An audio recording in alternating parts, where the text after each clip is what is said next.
Yep, there's no audio quite yet because I was just getting ready to get going, but we'll be right with you. We're going to get it going in just a second. Hopefully it's loud enough for you. I know that there's a couple of people, in particular one, waiting very patiently. We're going to be right there. Hold on. It's going dark again on the audio.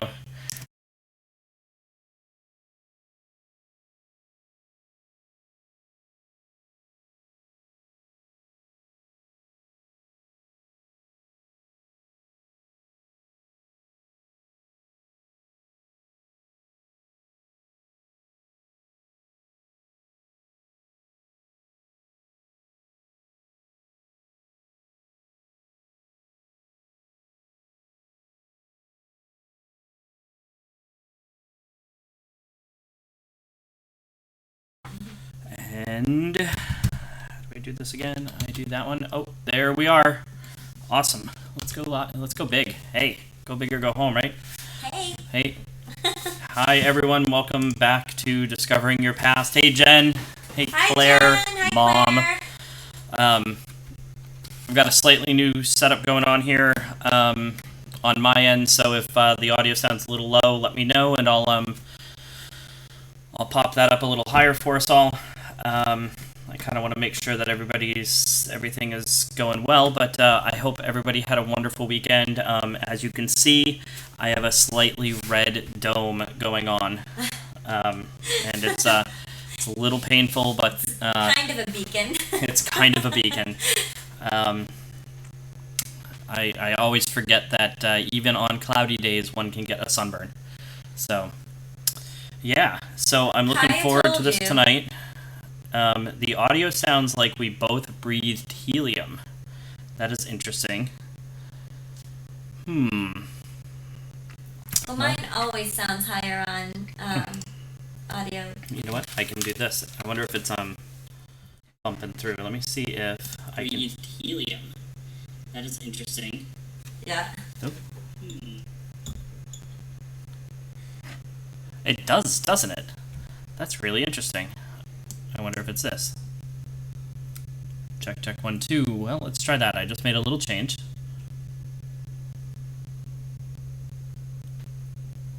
Kind of waiting to hear it. I probably should be speaking a little longer. It does, huh?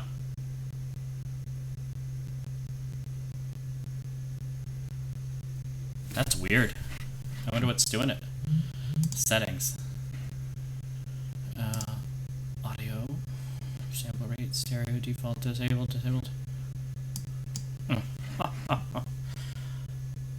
Well, I don't know what that would be from. Well, is it that annoying? I mean, you know, we can, I can try disconnecting. I know what Claire's answer is going to be, but...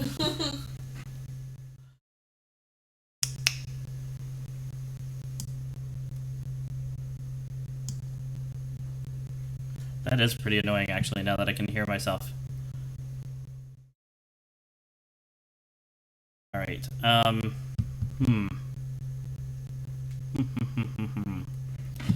You know, I tried testing this earlier today, too, and it was kind of doing something a little funky. Or wasn't doing anything funky. Let me just check the thing here. There's no filter.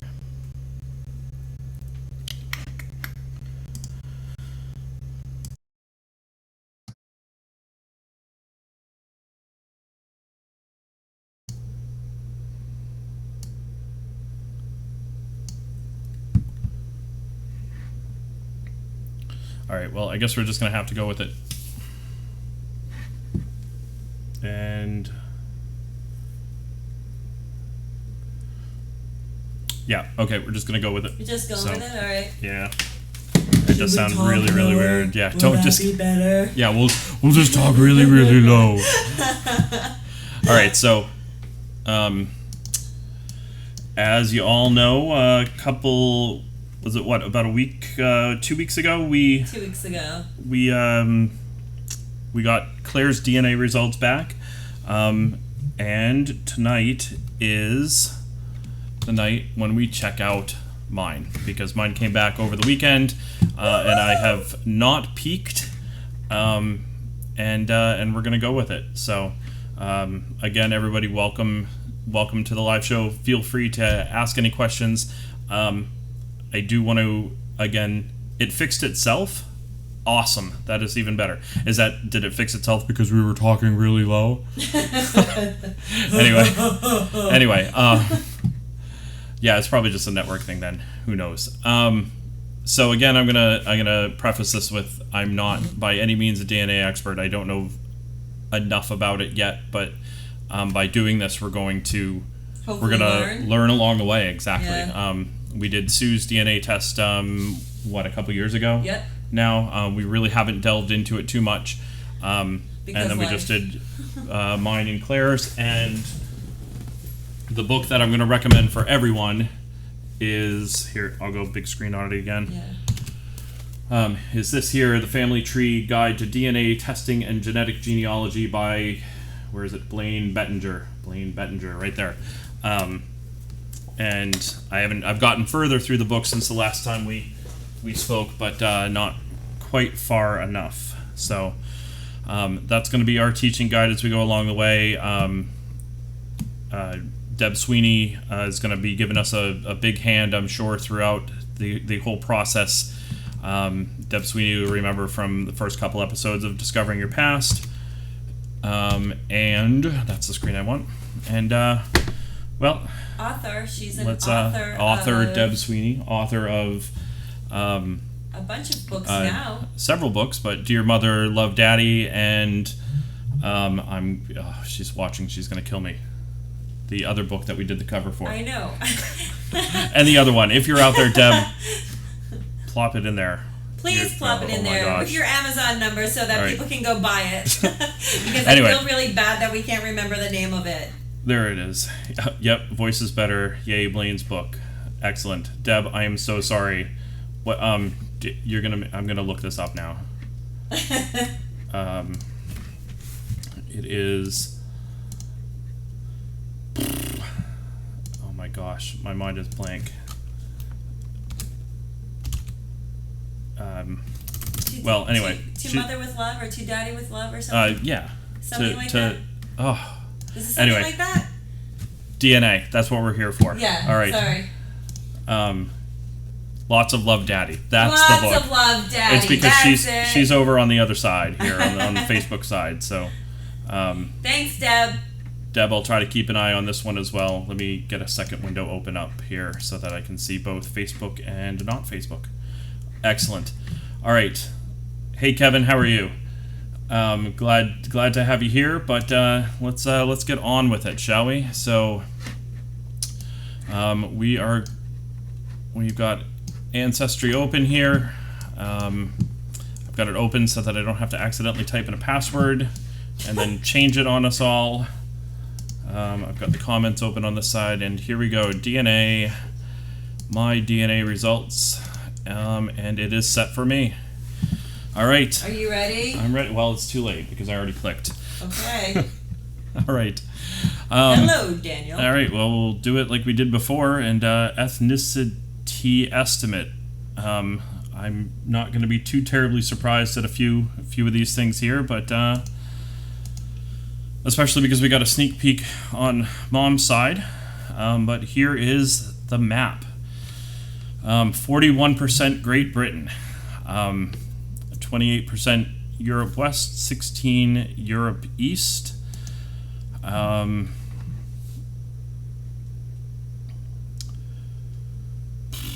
Yeah, that's not terribly surprising.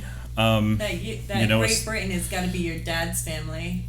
Do you think? It definitely has to be dad's side of the family because Mom's side kind of was really more overlapping this. Or was really more overlapping this, and then we've got a little bit of the German and Swiss in there, which we haven't checked into yet. Yes. It's kind of interesting seeing mine now compared to Mom's and to yours. That I've got 3 regions. Yeah. Whereas you guys each had a little smattering of some other stuff. Yeah. We really did, though. So, Deb, if you're watching this off of YouTube, you can actually, there should be a commenting. Oh, yep, never mind, you found it. There it is. So the low confidence regions are Italy, Greece, which we saw a little bit of that in Moms. Scandinavian, again, we saw a little bit of there. Iberian Peninsula. Touch of Ireland there. And then let's see if this West Asia and then the Caucasus and Middle East. So that, it's obvious that that crosses over with Moms. Yeah. Armenia, that's awesome. Yeah. So that's again, I don't, there's no like major surprises, which I think is a good thing in this particular case. And that's definitely, where is it? Great Britain. And again, when I mouse over things, the map just pops and changes. So I apologize. I'm of the map kind of moving around. I should not touch the keyboard. The Great Britain side, my father's father's father's father, etc., came over from England, and there's some other family that definitely came from England through other spots, and then on Mom's side, I'm third generation Hungarian. Second generation Hungarian. So that's, Eastern Europe, right? Is that where they put it? Mm-hmm. Eastern Europe. And then it's a little interesting that there's more Western Europe than Eastern Europe. Mom's... That would be like the Germany and Swiss, though, yep, wouldn't it? German, Swiss, France, Belgium, Liechtenstein, Luxembourg. So I'm going to postulate at the moment, that, so not postulating at, going backwards for a second. Mom's grandparents are from Germany and Switzerland. So I'm going to just postulate for a moment that I probably have more of this region because of the migrations of France up into Britain. Is my... Yeah, I would agree with that. My thought. I don't know that's if that's... That's a good theory, because just based on our experience looking at my history and my ancestry and your mom's. Yeah. Learning different migration patterns. And ethnicity reports are only good to the continent level. Don't put too much stock in them, and we definitely don't want to do that for sure. All right, so let's check out the genetic communities, and I think I'm actually really excited for that one. As we talked about in the last show, we weren't going to be surprised to see settlers of colonial New England. Especially because of my connections to the Cape, right? And such, and with pretty much all of Dad's ancestors. Does this stick there? Yeah, with pretty much all of Dad's ancestors being Cape, Maine, Nova Scotia. PEI. PEI. I don't have any PEI yet that you're aware of, but there's stuff there, so that's a good sign. Yeah. And Germany and Switzerland were on your mom's side of the tree, so it definitely split there. And Deb has this community as well. Yep, we're not surprised. For those that may not have seen the genetic communities, the genetic communities kind of give you a historical rundown of. You can see here on the left, select a time period to see more. So in the 17 to 1725, New England across the ocean, and I mean even earlier than that. And then you can kind of keep going down the historical timeline, and it's a really, really interesting read in this whole entire process of everything. And what's really, really neat is that when you actually... Time of turmoil. Time of turmoil. Well, 1750 to 1775. I would call that a time of turmoil, for sure. What's really neat is that it then connects to your family tree. And when you click in the areas, or in the time period, it will also, point out a couple of people, in this case, that are connected within that genetic community. I don't know if it's obviously not the genetic community, but the people who you've identified as ancestors being from the Cape in this case, and let's see, and Mary Lewis was born in Suffolk, in Boston. So, PEI is Prince Edward Island. So as we keep going down the list, or it looks like we can go this way now, we have a few more people to look in.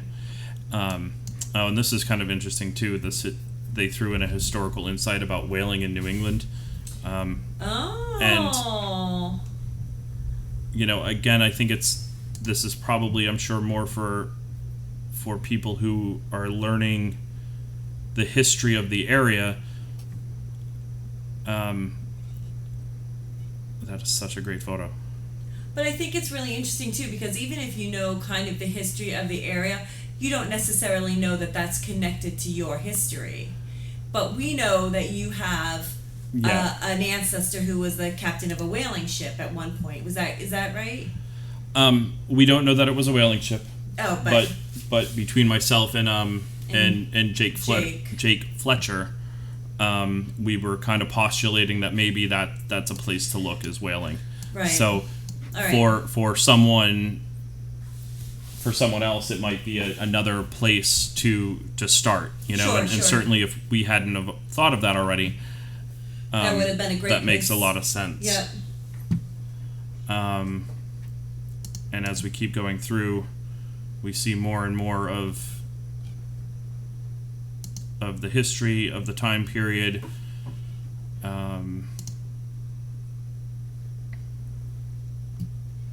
it looks like, this is pretty neat. I can't wait again to really dig into this and really read some of the historical insights and such as well. All right. And then if we hit connection, it shows now we're connections to settlers of colonial New England. And these are the genetic community matches here. And we will view matches, and we're pretty much doing this in the same order as before. And again, at this point, it's just kind of looking and scrubbing the surface to see who's out there, and then it's kind of time to start contacting and connecting and reading up a little bit more on genealogy. But a second cousin, K.S. Tolley, extremely high view match. There's no family tree. All right, so that's something that's been really bothering me. Is that there's no family tree attached? So all of these people that have done these DNA tests, not all of these people, but a good portion of people who have done the DNA tests, they already have their ancestry tree online. And most of them, I would say, keep them public. And I understand for people's reasons for wanting to keep them private. But if you're out there trying to research and trying to find your ancestors, and maybe potentially trying to find relatives, maybe not necessarily in the way that Dan and I are trying to find our relatives or ancestors, but maybe you were adopted, or maybe your grandparent was adopted, and you found this DNA match, but you can't access that other tree that gives you the hint. Well, so and I think that drives me crazy. But there's a difference between them not having a family tree. Oh, absolutely, and that's another thing. Like, why would you do the test if you don't have the tree? But you can also view it and then contact the person as well. So there's still a way to get a hold of them to now really. Just not as easy as just clicking the link. Yeah. That's all, I guess, is what I'm trying to say. Yep. So, and then Deb is saying a lot of people have two trees, a public one and a private one. And a private one, yep. And okay. and I think that I think for me the whole tree is public, and I say that the whole tree is public, comma, there's a private one. I use Roots Magic, and I have a private one there. However, as I build that more, I'm going to be incorporating that back into the public one. But, Okay. And one private with speculative research and the other public attached to Okay. attached to the kit. So, all right, neat. So this is just the genetic communities matches. Let's go back here for DNA results summary. Young's Mountain in Acadia is named after Ezra, maybe. Yeah, I should start charging people a toll to climb the mountain. And then we'll is do that from all the Claire? Yeah, from Claire. And then hey, look at that, a parent. Who would have thunk? And then a second cousin outside of the genetic community.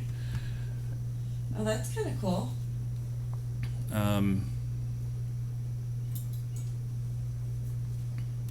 And I think we saw Roy Fisher in Claire's, if I remember correctly, which would totally make sense because it makes sense. All right, so I can't wait to jump into this some more, and such. And I'm kind of like, I don't know where to go next. So what I'm gonna do is, Jen, we were talking a little bit about, and hopefully you're still out there, we were talking about GEDmatch a little bit ago, and I'm going to show everybody real quick how to download your results and then upload to GEDmatch. So if we come up to, if I remember correctly, if we come up here to your account, I'm going to botch this one again. I'm going to do this over here real quick just to make sure it's not going to pull up a password or anything.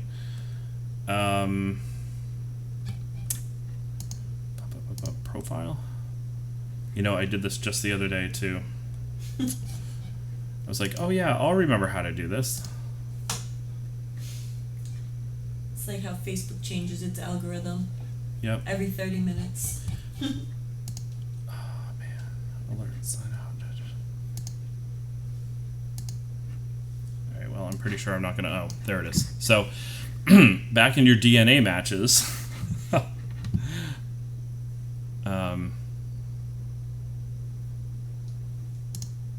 is settings, download raw DNA data, and I need to put in my password.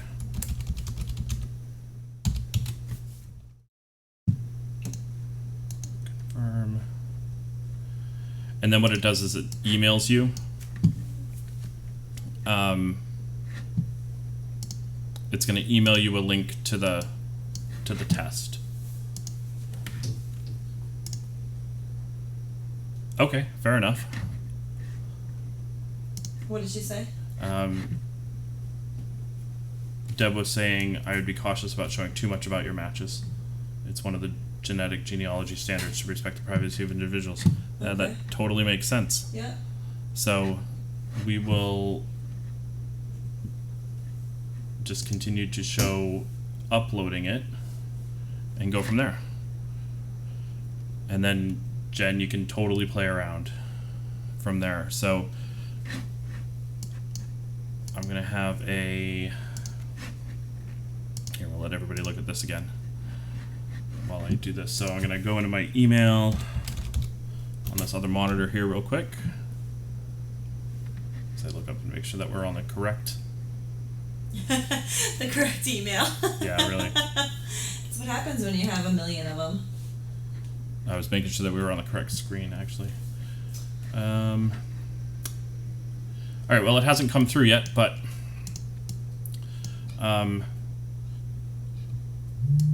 basically, is that it maybe? just saw another email that was weird. All right, well, it hasn't come through yet, but basically you'll then go to GEDmatch, gedmatch.com, create an account, and then without going too far on here, there should be you can upload a GEDCOM and you can upload your DNA file.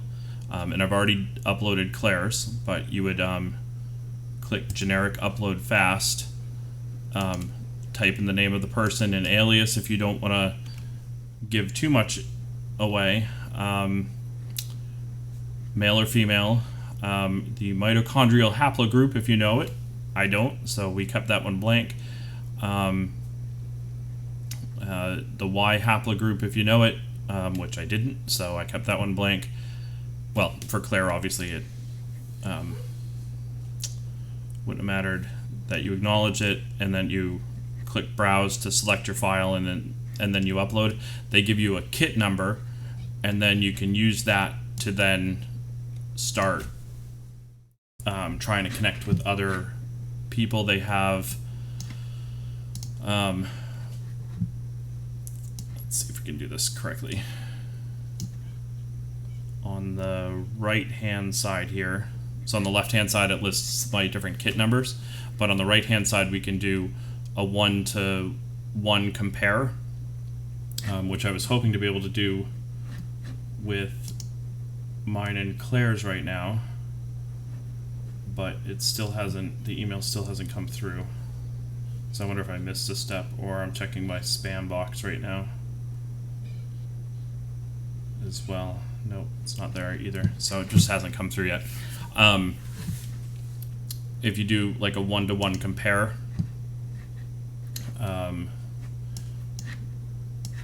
we'll put in Claire's kit and Sue's kit, for instance, and graphic and position, and we can submit. And kind of once you learn more of the other information, you can kind of narrow it down a little bit more. But the important thing here is that right at the bottom, Claire and I are not related? That there's 22 matching segments. No way! Is there really? That's weird. It didn't come up that way before. Oh, it's because I copied them. Yeah, the whole thing matched because You copied the wrong stuff. Copied the wrong one. Let's try that again.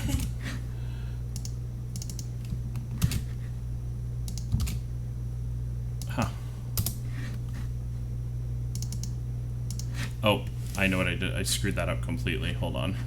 Well, anyway, you get the idea. So definitely check that out. I'm going to try to find where my stuff is. Excellent. Yeah, Deb, this should go up on YouTube when it's all done. So, yeah, we'll get some more circles and stuff going soon, and yeah, we'll see what's going on. So, guys, thanks for watching. I'm going to check this out. And apparently, I'm not related to Dave. You're not related to me or Dave. And there we go. So, darn. But that would only be through Claire's side. We don't know. Oh, you mean through DNA, through Ancestry, right? Would be my guess. So. Well, Jen's got that Swiss Ancestry. You don't know. Right, but I think she was just looking through because mine isn't up on. Oh, I see what you're saying. On GEDmatch, yeah. Yeah. Where did I screw this up? Here.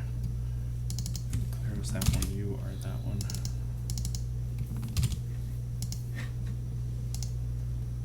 So, yeah. So just through Ancestry. So once you get it up on GEDmatch, then we'll swap kit numbers, and we'll see what we can find, and we can find more matches, so to speak. So, but we'll check that out together at another time. I'm gonna sign off for now, and explore a little bit more. And yes, Claire, you can now go and look at the stuff yourself. So, there. All right, guys. Thanks so much. And now it's time to really start learning. Oh, also, in a couple of days, we'll have the rest of the videos from the NERGC conference up and going. I actually have them all up on YouTube right now. I just need to put in all of the descriptions, and I'll be working on that over the next few days. So again, everybody have a great time, and we will talk to you very soon. Thanks for watching. And there we go, back into New England. Oh, early settlers of the North Sea. See, I didn't even look at this one. Here, I'm looking at this one now. Early settlers of the Northeast.